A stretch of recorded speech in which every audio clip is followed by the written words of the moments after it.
Habib media ও Shekhala TV, আমি শেখ হাবিব রয়েছি আপনাদের সঙ্গে। আমি এই মুহূর্তে বোধহয় চণ্ডীদাস থানার মধ্যে আছি। আপনারা জানেন হাটপুকুরের যে খুনের ঘটনা, সে ঘটনা 24 ঘন্টার মধ্যে কিনারা করলো হুগলি গ্রামীণ পুলিশ।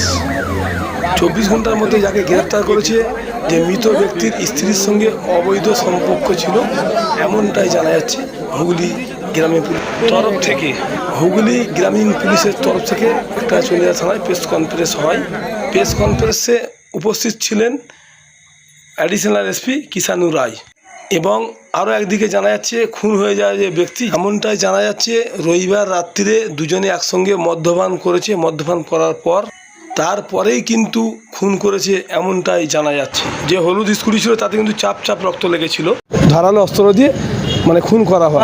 কি বললেন আপনাদের দেখাবো, বছর আপনার ভিডিওটি শেষ পর্যন্ত দেখুন। ব্যাপক আপনার মূল্যবান মতামত কনভার্সে জানাবেন।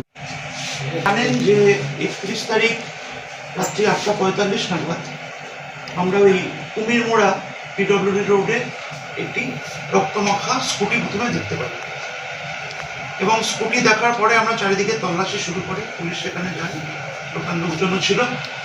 তারপর ওখানে একটি পুকুরে পৌঁছে, মানে পুকুরের একটি ঝোপ মতো একটি জায়গা পুকুরের পাশে, সেখানে একটি বডি আমরা উদ্ধার করি, এবং বডিটার গলায় ইনজুরি মার্ক ছিল।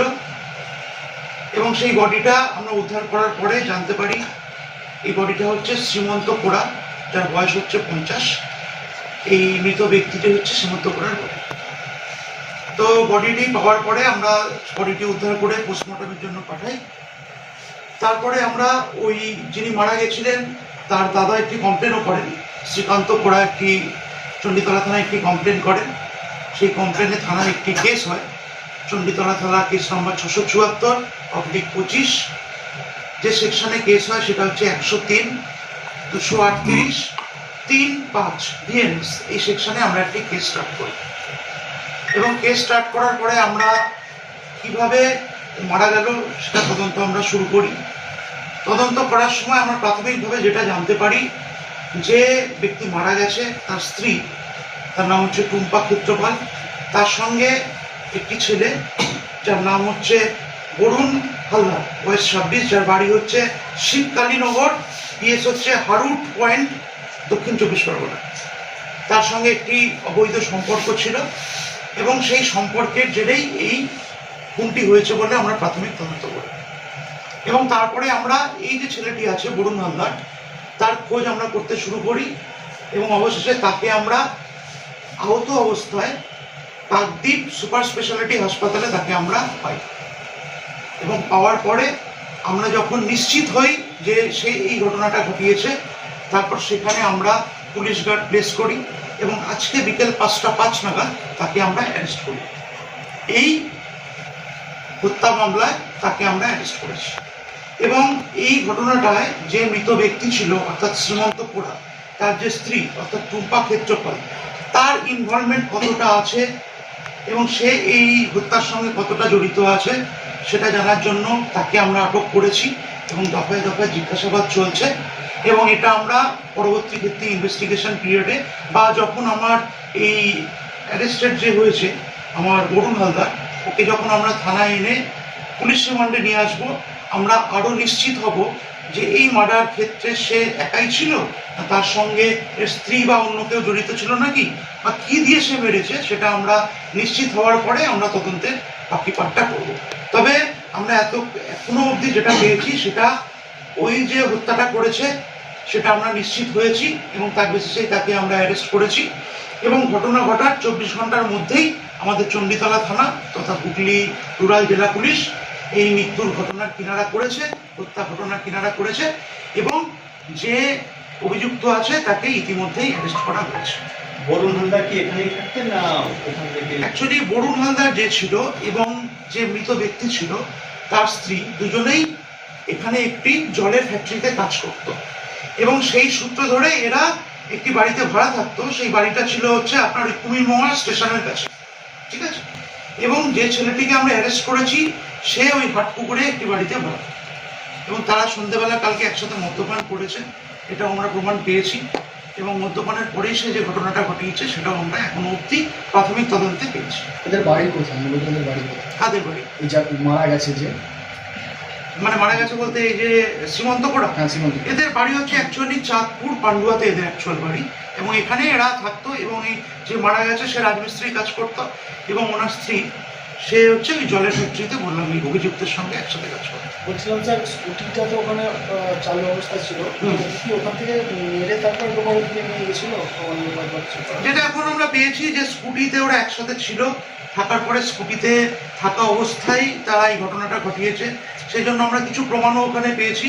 স্কুটিটা অলরেডি আমরা সিজ করেছি, এবং তার সঙ্গে আমরা পিওতে আরও যে সমস্ত জিনিস পেয়েছি যেগুলো আমাদের তদন্তে কাজে লাগবে সেগুলো আমরা সিজ করেছি। স্যার তরল জাতীয় কিছু গায়ে দেওয়া হয়েছিল, অ্যাসিড বা কিছু, ওটা কি? এটা আমরা তদন্তে পেয়েছি, কিন্তু এখনো আমরা নিশ্চিত নই যে ওই তরলটি কি আছে, অ্যাসিড হতে পারে বা অন্য কি হতে পারে। আমরা এফএসএল এর টিমকেও ডেকেছি, সেই টিমটাও হয়তো আমরা খুব তাড়াতাড়ি কাল পরশুর মধ্যে চলে আসবে, এবং যাবতীয় যা কিছু পেয়েছি আমরা এফএসএল এর যে পরীক্ষার যে ফল সেটা পেলে আমরা নিশ্চিত হব ওই তরলটি কি ছিল। মার্ডারের সময় কতজন ছিল এরকম কিছু জানেন? এখনো অবধি আমি পেয়েছি ও একাই ছিল, তবে আমরা ওকে এখানে এনে পুলিশ রিমান্ডে আনার পরে জানতে পারবো যে ওর সঙ্গে আরও কেউ ছিল নাকি, বা এই ওর সঙ্গে থাকা অবস্থায় কেউ এই ষড়যন্ত্রের সঙ্গে কেউ জড়িত আছে নাকি, সেটা আমরা পরবর্তী ক্ষেত্রে জানতে পারবো।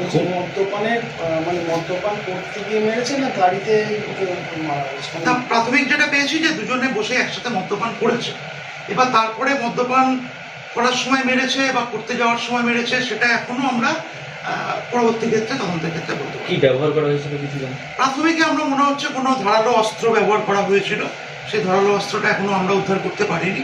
সেটিও যদি কোথাও ফেলে থাকে সেটা আমরা পরবর্তী ক্ষেত্রে উদ্ধার করবো। ঠিক আছে?